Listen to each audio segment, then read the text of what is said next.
করছি হচ্ছে একটা স্যুপ। পেঁয়াজটা দিয়ে দিয়েছি, তারপরে হচ্ছে বিনস, আর এখানে আলু, একটু গাজর কেটে রেখেছি, পেঁপে দিয়েছি, আর মাংসটা তো ম্যারিনেট করে রেখে দিয়েছি। এখানে ভাত হচ্ছে। এই মাংসটা খেতে না খুব ভালো লাগে।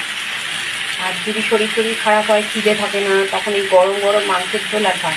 ছেলে মেয়ে তো বেরিয়ে যাবো, ওরা খাবে না, আমি আর আমার বর খাবে।